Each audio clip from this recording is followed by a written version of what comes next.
Chris Paul had a 19-point fourth quarter. It was late on Sunday. It was the last first game. Incredible one. Performance. What was so amazing about it is all the terminology that the Pelicans use is pretty much the same as what the Suns use, because Willie Green was an assistant and he brought a lot of it over to New Orleans. And so Chris Paul, Larry Nance Jr. was playing really well. He had led a comeback, and Chris came into the game and he heard the coverage. I mean, he would have figured it out anyway really quick, but he heard the coverage code that Willie Green yelled out, and he knew what it was. And he just absolutely took apart the Pelicans defense for about 5 minutes, scored 17 points in 5 minutes. I don't think Chris Paul can play better than he is right now. His late game play this year was as efficient and devastating as any player I've ever seen, in so much as that he always delivered. This is a man who shot 58% and had a 12-1 assist to turnover. I'm going to say that one more time.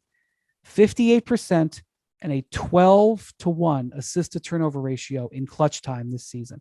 And this game wasn't even clutch time. It was a 6-point game with like 11 minutes to go, but he ended the game there. Yep. And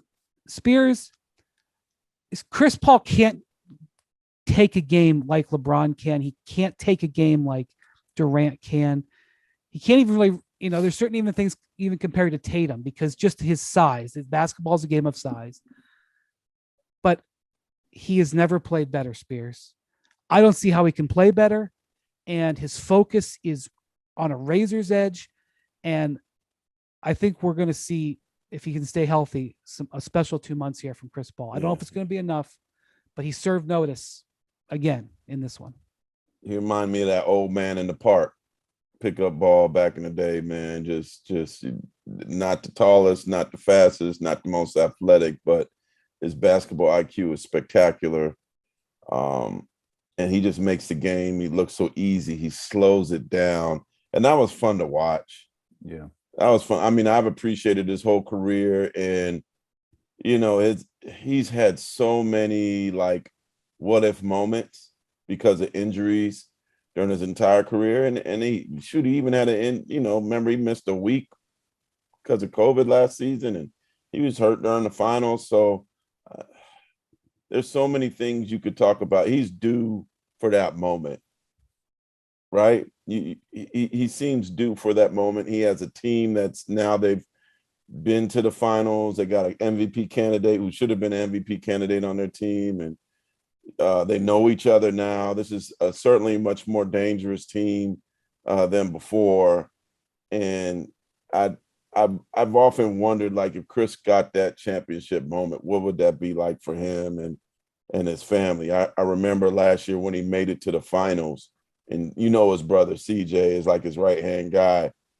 Chris got an extra finals hat, and before they got on the plane back to Phoenix, went to the Ritz-Carlton in LA and sought his brother out so he could give him the finals hat too, so he could be a part of it. There's another hat he wants to give his brother, right? And it ain't gonna be easy, but if he could stay healthy, I can only envision like what mentality he would have back in the championship level. Yeah, not only that, but he was pouring salt. He was doing his classic Chris Paul pouring salt. He was barking at Willie Green, who he really likes, but he was letting him know, don't put that defensive assignment out there on me, sir. And then in the classic moment, Jose Alvarado, who's one of the best stories of the NBA right now, they put Alvarado on him. It got to the point where they just tried everything, or maybe it was a switch, but he took Alvarado down, made a jumper over him, like about an 8-footer.